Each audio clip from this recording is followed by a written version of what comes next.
Can we look quickly at Apple shares? Apple right now is on the move. It is trading up about just 0.5% at this hour after Bloomberg News reported the company is preparing to allow alternative app stores on its iPhones and iPads.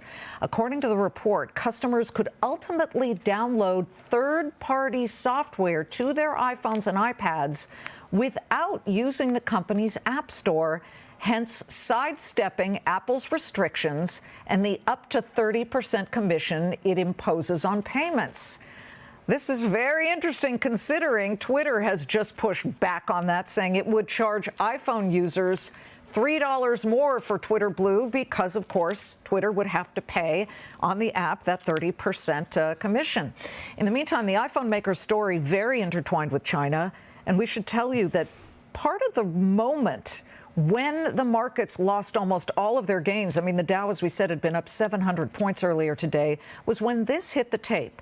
COVID-19 cases are rising in Beijing just days after the government announced plans to relax its zero-COVID policy. China announced that it had been loosening restrictions last week, boosting China stocks as investors hope it would be the first step in the country to fully reopen. But billionaire investor Mario Gabelli is here in a Fox Business exclusive with his take on when China could actually reopen, and he's pushing it way out to 2024. The Gamco Investors chairman and CEO joins me now. Great to see you, Mario. Let's get right to it. You know, you and I were talking on the phone yesterday, and you made this point I thought was really smart. You said you unmask the public in China without herd immunity because they don't have those mRNA vaccines, and you got a big problem. How do you view China right now? Well, it's easier for me to predict the outcome of the Argentina-Croatia game now that Argentina's up 3-0, or tomorrow talk about the Fed at 2 o'clock.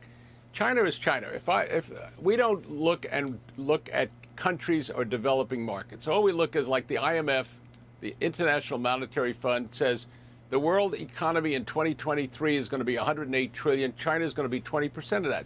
So you have to focus on it. It's not China of 1981. It's China today of 2023, and what is the outlook? Now, if you've just been, what is your program? Common prosperity.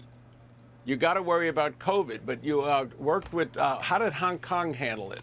What is going to happen when a year from now or 9 months from now? How are they going to handle currency? How are they going to handle China One policy? How are they going to handle children? Right. They need more children being born. Kids. So this is a mix. From my point of view, you have 1.4 billion people, plus or minus, and basically if 20% of them have tiger moms, they're going to work and they're going to be creative and they're going to be inventive.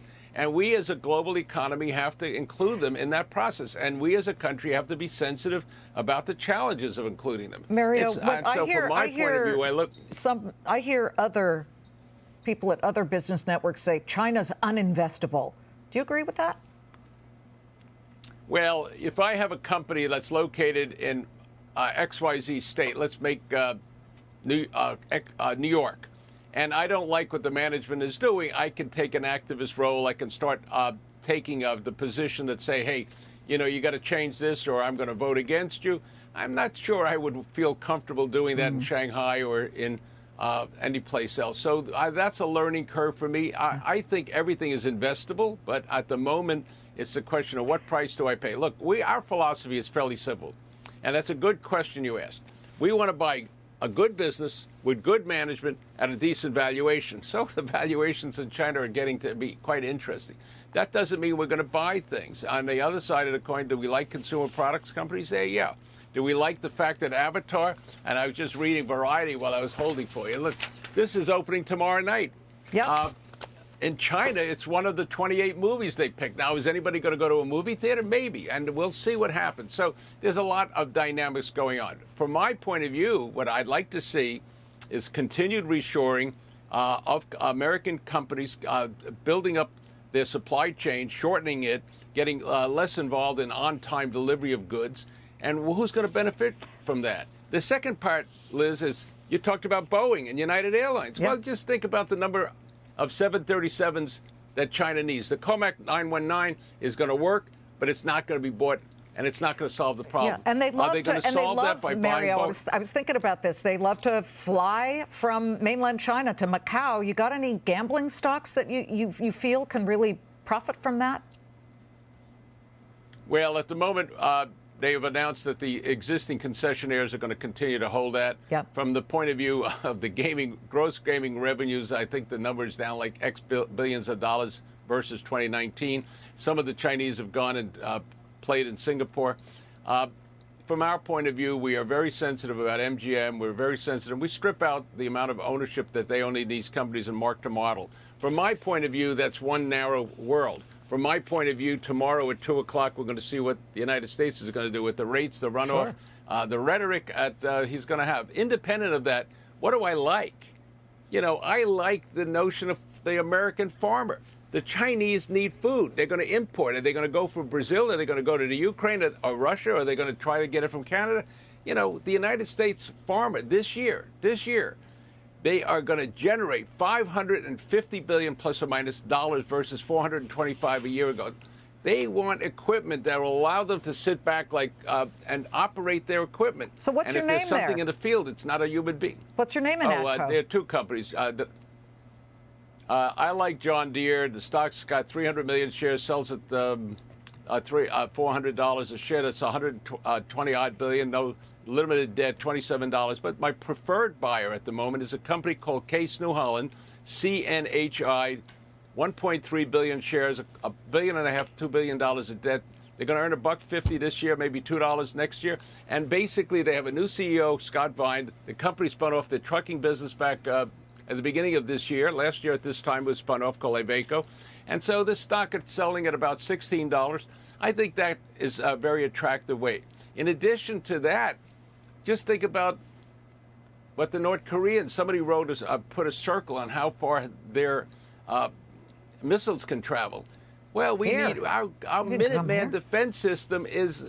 Yeah, our Minuteman defense system is like the Maginot Line in 1938 in Europe, or 37. And basically, we need to refresh that. And one of the companies we like that is very good in hypersonics, it's Aerojet General. The stock is 54. There's 80 million shares out, got about a couple of $100 million of cash, some land in Sacramento that's very valuable. And Lockheed tried to buy it, and this was turned down by the government. Before and Russia then starts a ground war that hasn't taken place in 70 years. Right, and Putin has been using these hypersonic missiles, and North Korea probably has the technology, so shouldn't we? Well, I think a lot of countries have them, and obviously we. But you have a company that has that capability, but it doesn't have the terrific balance sheet that someone can bring to the table to accelerate that. For example, on the Artemis, they are the ones that put the rocket engines on. They have the Space Force in the United States is very important to them. And so, you know, the stock's selling at 54. We think another deal will come. Another company like that, for example, we have Black Hawk up. In other words, the Black Hawks are going to be replaced. A company called Textron, with great management, a good business. They have commercial aviation. They have a Bell helicopter. They just got a contract called FLORA, Future Strategic Assault, Long-Range Assault Vehicles. And I got that wrong. But basically, that's going to be a fairly significant contract. The stock is selling at $74, and there's a 200-odd million shares out. And we think that one there is going to do extremely well. So that's, and another one that's doing financial engineering, Liz, is Crane, right here in Stanford. We could be here. We could be here all day, and I wish we could. Mario, thank you so very much. It's such an original to have you. We appreciate it. Always a privilege to be with you, and see you in Omaha. Okay, happy holidays, Mario.